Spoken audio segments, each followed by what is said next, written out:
अपने देश में अपने ही किसी महान आत्मा का स्टैच्यू होना या बनना बड़े ही गौरव की बात है।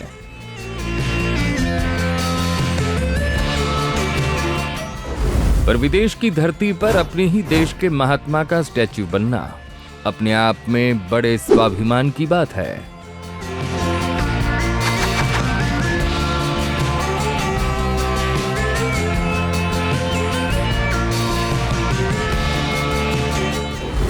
आज बात न लौह पुरुष सरदार वल्लभ भाई पटेल की करनी है, ना ही मोहनदास करमचंद गांधी की।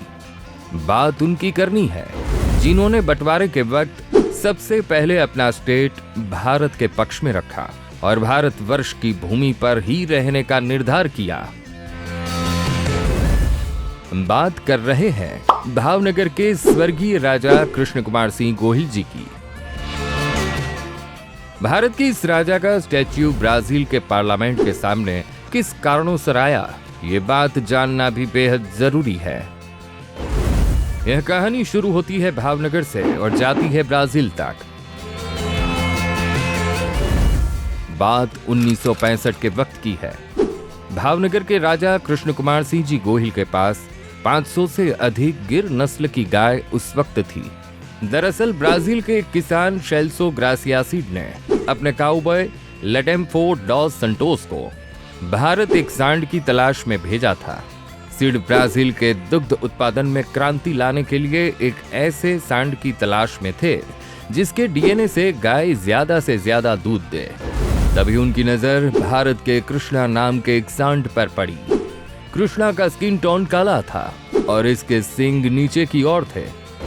सीड के काउबॉय राज दरबार में मेहमान बनकर आए थे और उन्होंने गुजारिश राजा से की थी।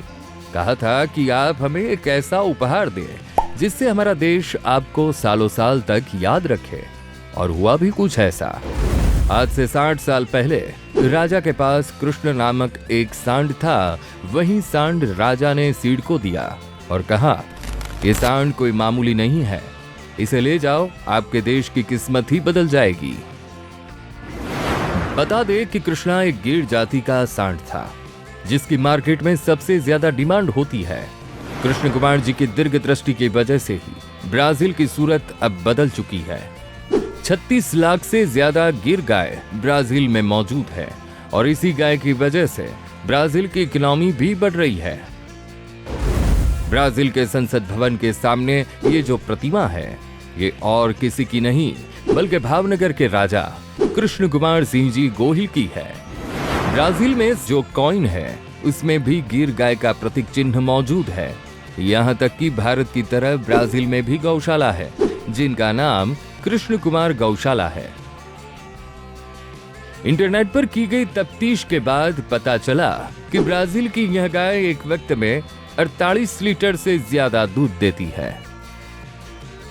यही कारण है कि जिससे ब्राजील की डेयरी मार्केट का धंधा जबरदस्त चल रहा है।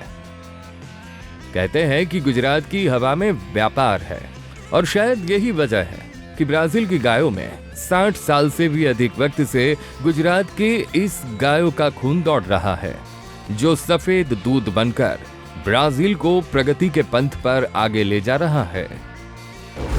कैसी लगी आपको ये खबर?